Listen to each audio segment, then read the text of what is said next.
BFM Live, le grand format. Et on va faire un peu de sport en ce samedi du fitness, précisément 6 millions de Français qui s'adonnent à la pratique dans l'une des 4500 salles de l'Hexagone. Alors un mot justement sur le profil et sur les cibles types finalement de ces sports-là. On a encore le sentiment, j'allais dire, que le profil type d'une certaine manière, c'est quand même l'homme ou la femme cadre sup urbain, CSP+.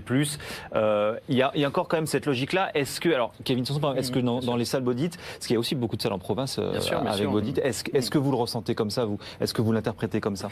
Ou est-ce qu'il y a une démocratisation au contraire? Non, c'est ce qu'on... Voilà, c'est surtout notre succès, effectivement, il s'est établi sur le fait qu'on a démocratisé cette activité. On n'a plus du tout des sportifs qui viennent, même si, c'est ça qui est marrant, c'était vraiment un concept destiné aux sportifs de haut niveau. Oui. Donc on se retrouve notamment avec un public plutôt sédentaire. Et alors on parlera de Bodit dans un instant, mais d'emblée finalement, est-ce que ce secteur finalement aussi il bouge?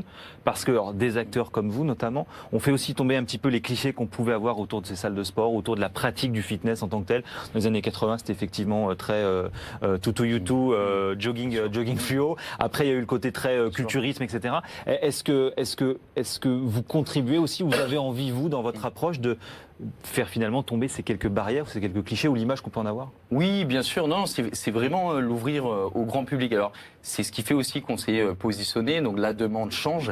Et maintenant, c'est vrai qu'on propose des formats, notamment éclairs, en termes de séances. On appelle ça des hits. Donc, c'est vrai que c'est beaucoup plus accessible, étant donné qu'on a un emploi du temps de plus en plus chargé. Et c'est vrai qu'on présente de la technologie de pointe et de l'innovation. Donc, ça, c'est vraiment des choses importantes. Et on ne demande plus à ce que l'adhérent aille s'entraîner 2 heures en salle de sport, par exemple. C'est plus du tout d'actualité. Donc on a vraiment une évolution de la demande et on tente d'y répondre en tout cas. Oui, évolution de la demande qu'on retrouve aussi très diversifiée parce que aires de fitness de plein air en accès libre, qui ne sont pas forcément de la concurrence mais plutôt une forme de tremplin vers une salle un peu plus organisée. On a aussi de plus en plus de pratiques à domicile.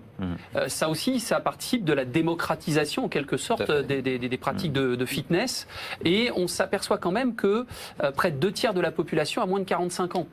Donc le cliché CSP+, etc., il commence à être battu en brèche. Il y a une forme de démocratisation. L'arrivée des salles low cost a aussi tiré le marché vers le bas, avec des menaces, mais aussi des opportunités. Donc je dirais que ce marché est en pleine recomposition. Et puis dans ce que nous a dit Marcia, il y a le côté gain de temps qu'on retrouve aussi finalement avec vous, Kevin Sanson. Racontez-nous, parce que Bodit, la promesse finalement que vous vendez, qui est... alors presque la même, j'allais dire, mais c'est de dire, avec un appareil, on va diviser par 2, par 3, par 4 le temps d'effort physique pour finalement le même résultat. C'est le créneau pour nous qui est le plus porteur et effectivement, aujourd'hui, il y a quand même à peu près 2 Français sur 10 qui sont inscrits en salle de sport, donc nous, c'était déjà proposer une alternative, mais c'est vraiment un public qui ne, comme je l'ai dit tout à l'heure, qui ne passerait pas 1h30 en salle.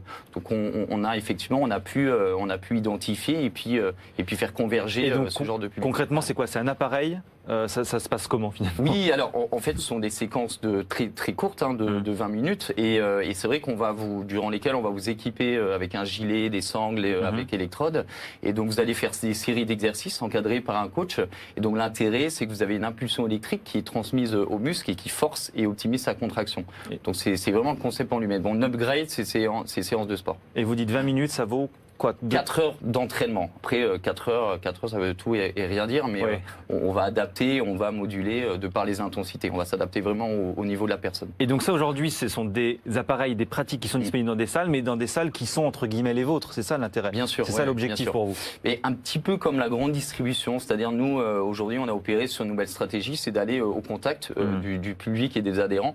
Donc c'est vraiment une activité pour des cœurs de centre-ville. Il y aurait pu y avoir une forme de stratégie de corner dans des salles comme chez on a des par propositions, notamment avec Groupe Accord. On a vraiment des grands groupes qui s'intéressent et puis effectivement à ce concept-là, donc très innovateur. Et donc ils nous font des propositions effectivement en termes de corner. Mais je voulais vraiment rebondir. Moi, c'est vrai que aujourd'hui on est tous sur un créneau différent. Maintenant, c'est pas ce qui fait de nous des concurrents. Au contraire, on a une vraie complémentarité. Notamment, tu l'as souligné, Arthur, on a des amis communs donc qui viennent et chez Bodit et chez Arthur. Donc on arrive moi, à demain, je peux venir très bien chez Bodit. J'adorerais venir, mais je suis nul en yoga, par exemple. Marcia est membre à blanche. Nous, on se voit. Non, mais effectivement, oui.